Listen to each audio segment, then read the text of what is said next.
সুতরাং কোনো মানুষের যদি সফলতা সুনিশ্চিত থাকে, তার তাকদিরে সফলতা থাকে, জনপ্রিয়তা থাকে, ভাইরাল হওয়া থাকে, সেটা কেউ আটকাতে পারবে না।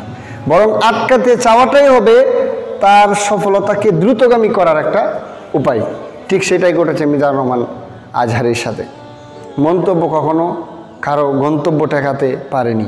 যেমনে পারেনি গিয়াসউদ্দিন তাহেরীর জনপ্রিয়তাকে টিকিয়ে রাখতে, যেমনে পারেনি আমাদের হিরো আলমের জনপ্রিয়তাকে টিকিয়ে রাখতে। সম্মানিত উপস্থিতি, আমরা দেখেছি মানুষ কারো সফলতাকে আটকানোর জন্য মানুষ বিভিন্ন ধরনের কটু মন্তব্য করে তার গন্তব্যকে ঠেকাতে চায়, কিন্তু আমরা দেখেছি মন্তব্য কখনো কারো গন্তব্য ঠেকাতে পারেনি। মিজানুর রহমান আজহারী যখন সবেমাত্র উদীয়মান তরুণ একজন বক্তা, তার মাহফিলে 2-4-5 হাজার লোক হইতো, মানুষ এটা জানতো তখন যে সে একজন ভালো আলোচক হবে, কিন্তু এত জনপ্রিয়তা বা এত ভাইরাল বা এত লোকজন মাহফিলে হইতো না। এটা আমার নিজের চোখে দেখা।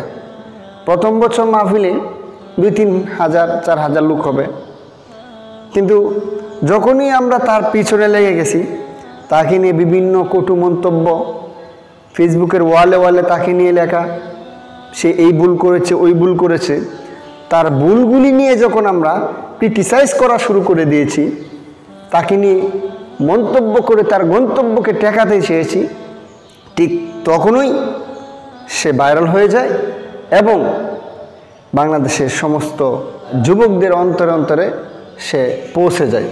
তার এই জনপ্রিয়তার পিছনে আমাদের কটু মন্তব্য অনেকটা দায়ী। আল্লাহ সুবহানাহু ওয়া তাআলা পবিত্র কোরআনে বলছেন, অত ইজ্জু মান তাশা ও অত যিল্লু মান তাশা, যে ইজ্জত সম্মান দেওয়ার মালিক হচ্ছে আল্লাহ। আল্লাহর পক্ষ থেকে ইজ্জত সম্মান আসে। অত যিল্লু মান তাশা, এবং বেইজ্জত অসম্মানও আল্লাহ সুবহানাহু ওয়া তাআলার পক্ষ থেকে আসে। সুতরাং কোনো মানুষের যদি সফলতা সুনিশ্চিত থাকে, তার তাকদিরে সফলতা থাকে, জনপ্রিয়তা থাকে, ভাইরাল হওয়া থাকে, সেটা কেউ আটকাতে পারবে না। বরং আটকাতে চাওয়াটাই হবে তার সফলতাকে দ্রুতগামী করার একটা উপায়। ঠিক সেটাই ঘটেছে মিজানুর রহমান আজহারীর সাথে। আমরা যখন তাকে নিয়ে বিভিন্ন ধরনের কটু মন্তব্য করেও তার জনপ্রিয়তাকে হ্রাস করতে পারছি না, তাকে আটকাতে পারছি না, তখন আমরা ষড়যন্ত্রের পথ বেছে নেই এবং তাকে দেশ ছাড়ার পরিকল্পনা করি এবং সেই পরিকল্পনায় আমরা সফল হই। সম্মানিত উপস্থিতি, মিজানুর রহমান আজহারী সহ যে কিছু জনপ্রিয় আলেমরা জেলে আছে অথবা দেশের বাইরে আছে, এর পিছনে কি সরকার এবং প্রশাসনই শুধুমাত্র দায়ী? অবশ্যই না, বরং এদের দেশ ছাড়া এবং জেলের মধ্যে থাকার, কারাবদ্ধ অবস্থায় থাকার পিছনে প্রশাসন সরকারের পাশাপাশি আলেমদের মধ্যে একটা বিরাট শ্রেণী দায়ী। এই জন্য মন্তব্য কখনো কারো গন্তব্য ঠেকাতে পারে না। যেমনে পারেনি গিয়াসউদ্দিন তাহেরীর জনপ্রিয়তাকে টিকিয়ে রাখতে, যেমনে পারেনি আমাদের হিরো আলমের জনপ্রিয়তাকে টিকিয়ে রাখতে। গিয়াসউদ্দিন তাহেরী সে শুরুর দিকে অনেক ধরনের পাগলামি মাতলামি আলোচনা করলেও বা অপ্রয়োজনীয় কথা বলে সে ভাইরাল হয়, কিন্তু তার যতটুকু না দোষ, তার চেয়ে অতিরঞ্জিত করে আমরা তার দুশ্চর্চা করে, বিভিন্ন ইউটিউবাররা তাকে রোস্ট করে, তার ইসলামী সঙ্গীত বা তার কথা দিয়ে ডিজে গান বানিয়ে তাকে আমরা ভাইরাল করে মানুষের দ্বারে দ্বারে পৌঁছিয়ে দিয়েছি। এখন অবশ্যই বর্তমানে গিয়াসউদ্দিন তাহেরী খুব ভালো ভালো কথা বলে, ইসলামী ঐক্য নিয়ে কথা বলে, ইসলামী রাজনীতি নিয়ে কথা বলে, আলেমদের ঐক্যের প্রয়োজনীয়তা নিয়ে কথা বলে এবং ঐক্যের সাফাই গায়। বর্তমানে অনেক ভালো ভালো কথা বলে এলিট শ্রেণীর মানুষকেও সে এখন তার দিকে টেনে আনছে। এটা ভালো লক্ষণ, ভালো গুণ। আমরা দোয়া করছি আল্লাহ সুবহানাহু ওয়া তাআলা গিয়াসউদ্দিন তাহেরীকে যেন উম্মার কল্যাণে সে যেন এখন থেকে নিয়ে আমৃত্যু সে উম্মার কল্যাণে কথা বলতে পারে। আল্লাহ সে তৌফিক দান করুক। দেখবেন আমাদের দেশে একজন হিরো আছে, যার নামের আগে হিরো আলম, যার নাম শুনে হয়তো অনেকেই হেসে দিয়েছেন।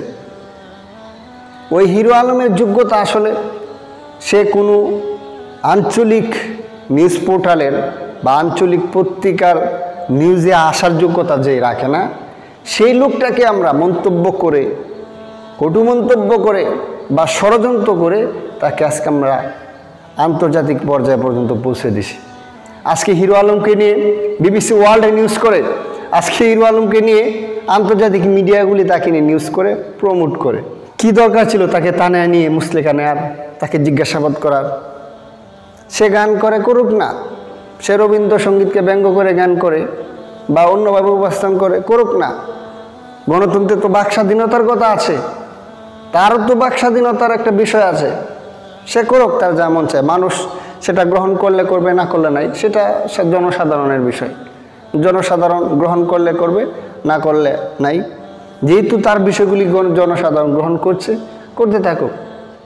কিন্তু তার নিকট থেকে মুসলেখা নেই, তার নাম থেকে হিরু নামটা কেটে দেওয়ার কথা বলে তাকে গান গাওয়ার ব্যাপারে সীমাবদ্ধতা করিয়ে আমরা তাকে আন্তর্জাতিক পর্যায়ে পর্যন্ত পৌঁছে দিছি যে এই লোকটা আঞ্চলিক কোনো পত্রিকার নিউজ হওয়ার যোগ্যতা রাখে না, সেই লোকটাকে আমরাই আন্তর্জাতিক লেভেল পর্যন্ত পৌঁছায় দিছি। এই জন্য মন্তব্য করে কখনো কারো গন্তব্য ঠেকানো যায় না।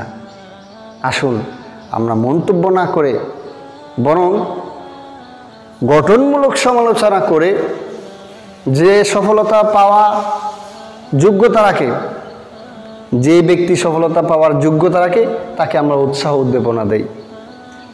আর যার চলার পথ ভুল আছে, ভুল কথা বলে, ভুল পথে চলে, তার বিষয় নিয়ে আমরা গঠনমূলক সমালোচনা করি। সে যেন ভুলগুলি থেকে শুধরে, ভুলগুলি থেকে ফিরে আসে। কিন্তু আমরা অতিরঞ্জিত মন্তব্য করে, গীবত চর্চা করে আমরা যেন নিজেরাও গুনাহগার না হই এবং ওই যে লোকটা সফল হওয়ার যোগ্যতা রাখে না, আমাদের অজান্তেই যেন তাকে সফলতার সর্বোচ্চ পর্যায়ে পৌঁছে না দেয়। আজকে হিরো আলমকে নিয়ে আন্তর্জাতিক মিডিয়া কথা বলছে, এটা কি আমাদের জন্য ভালো খবর? এটা কি আমাদের সম্মান বাড়াচ্ছে নাকি কমাচ্ছে? তো এটার জন্য দায়ী কারা? আমরাই দায়ী। এজন্য আসুন মন্তব্য করা থেকে বিরত থাকি। আল্লাহ সুবহানাহু ওয়া তাআলা বলছেন, ওমাকারু ওমাকারাল্লাহ ওয়াল্লাহু খায়রুল মাকিরিন। মানুষ চক্রান্ত করে, আল্লাহও চক্রান্ত করে। আল্লাহু খায়রুল মাকিরিন, নিঃসন্দেহে আল্লাহর চক্রান্তই হচ্ছে সর্বাধিক বড়, গুরুত্বপূর্ণ এবং ফলপ্রসূ চক্রান্ত। আল্লাহর পরিকল্পনা যদি এক থাকে, আল্লাহর পরিকল্পনা যদি তাকে আজহারিকে সর্বোচ্চ জনপ্রিয়তার সর্বোচ্চ পর্যায়ে পৌঁছে দেয়া, আপনি আমি যতই বাধা দেই, যতই বাধাগ্রস্ত করি না কেন, যতই কটু মন্তব্য করি না কেন, আমরা তাকে আটকাতে পারবো না, তাদের জনপ্রিয়তাকে ধরে রাখতে পারবো না। এজন্য আসুন অন্যের পিছনে না লেগে, অন্যের বিষয়ে মন্তব্য না করে আমরা উৎসাহ দিই, প্রয়োজনে গঠনমূলক সমালোচনা করি। আল্লাহ আমাদের সবাইকে সহি বুঝ দান করুক। আল্লাহুম্মা আমিন।